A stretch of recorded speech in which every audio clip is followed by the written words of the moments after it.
ચેતર વસાવાની ઝઘડિયામાંથી આજે એક બબાલ સામે આવી, જ્યાં લાફાવાળી પણ થઈ, મારામારી થઈ, પરંતુ આ આખી ઘટનામાં થયું શું હતું, આખી બાબતને લઈ અને હવે ચેતર વસાવાએ ખુલાસો કર્યો છે. શું છે સમગ્ર મામલો, એની વિગતે ચર્ચા કરીશું. નમસ્કાર, હું છું ઉજ્જવલ અને આપ જોઈ રહ્યા છો નિર્ભય ન્યૂઝ. ઝઘડિયા જીઆઈડીસીમાંથી જે આખી ઘટના સામે આવીને ત્યારબાદ ચેતર વસાવા પહોંચ્યા હતા, બબાલ પણ થઈ, પરંતુ આ આખી ઘટનાનો ક્યાંક ને ક્યાંક ખુલાસો હવે થયો છે કે ઘટના થઈ શું હતી. આખી બાબતમાં ચેતર વસાવાએ ઘટનાને લઈને શું કહ્યું છે એ સાંભળી લઈએ ને ત્યારબાદ વધુમાં ચર્ચા કરીએ. આજે અમે ઝઘડિયા જીઆઈડીસીમાં મેટ્રોપોલિકલ કેમિકલ પ્રાઇવેટ લિમિટેડ કંપનીમાં આવેલા છે. અહીંયા આવવાનું કારણ એટલું છે કે ગત 23 તારીખના રોજ કંપનીની બેદરકારીથી અહીંયા બ્લાસ્ટ થયો. 16 જેટલા કર્મચારીઓ ગંભીર રીતે દાઝી ગયા. ત્યારે એમાંથી એક વ્યક્તિનું મૃત્યુ 2 દિવસ પહેલા સુરત હોસ્પિટલમાં થયું અને બીજા એક વ્યક્તિનું મૃત્યુ આજે થયું અને 14 લોકોમાંથી લગભગ 5 થી 6 લોકો એટલા ગંભીર ઘાયલ છે કે જે 80% આખું શરીર એમનું દાઝીને બળી ગયું છે.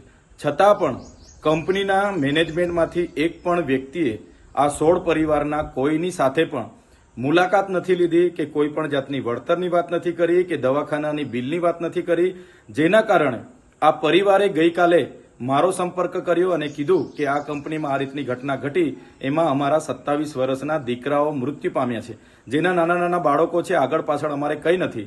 ચૈતરભાઈ, તમે કંઈ આવીને વાત કરીને અમને ન્યાય અપાવો. આજે અમે અમારી ટીમ સાથે એ કંપનીના ગેટ પર ગયા અને 11:30 થી લઈને 1 વાગ્યા સુધી ત્યાં ઉપસ્થિત પીઆઈ વાઘેલા, પીએસઆઈ બધાને અમે કીધું કે મેનેજમેન્ટમાં જે કઈ વ્યક્તિ હોય એને ગેટ પર બોલાવો અને અમારી સાથે જે પરિવારજનો આવેલા છે એમની સાથે માનવતાની રાહે જે વળતરની વાત હોય એ વાત કરે અને એમને ન્યાય આપવાનું કામ કરો.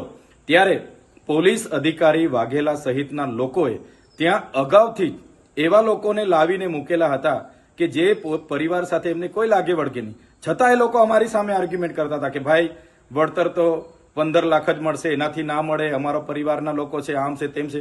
પણ અમારી સાથે જે સગા સંબંધીઓ હતા એમણે કીધું કે અમે 15 લાખમાં સહમત નથી, અમારો એકને એક દીકરો મૃત્યુ પામ્યો છે, અમને માનવતાની નાતે થોડું વ્યવસ્થિત કરી આપો.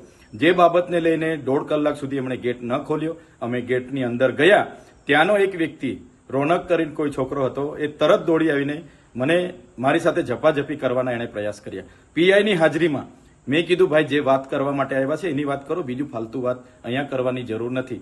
ત્યારબાદ પણ કંપની મેનેજમેન્ટ દ્વારા એમના પરિવારજનોને બોલાવવામાં આવ્યા, એમની સાથે વાત કરવામાં આવી.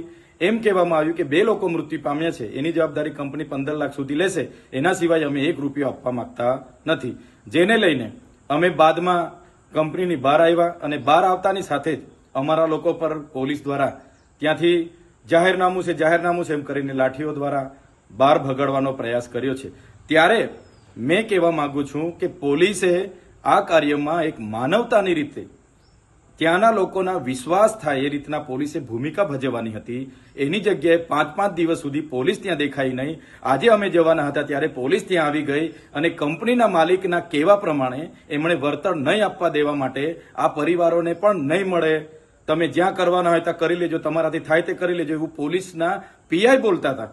એટલે પોલીસની જે કામગીરી છે મને લાગે છે કે માલિકને ના તલવા ચાટતા હોય એવું મને લાગે છે. ત્યારે મેં એ વિસ્તારની તમામ જીઆઈડીસીઓમાં કામ કરતા કામદારોને, આ વિસ્તારના તમામ લોકોને મારે નમ્ર અપીલ છે, એક 16 પરિવાર સાથે જે ઘટના ઘટી છે બહુ ગંભીર ઘટના છે.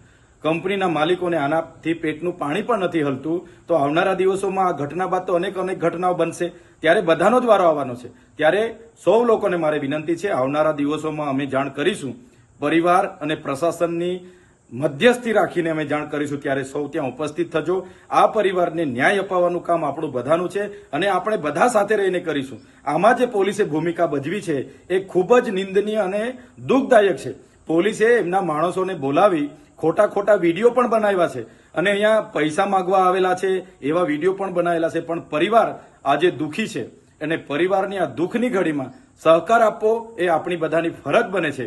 ત્યારે આવનારા દિવસોમાં તમામ લોકોને મારે અપીલ છે, જ્યારે પણ તમને જાણ કરવામાં આવશે 1 દિવસનો સમય ફાળવીને બધાએ ત્યાં પહોંચવું પડશે અને આ 16 પરિવારને ન્યાય અપાવવા માટે આપણે બધાએ ત્યાં ઉતરવું પડશે, એવી મારી આપ સૌને વિનંતી છે.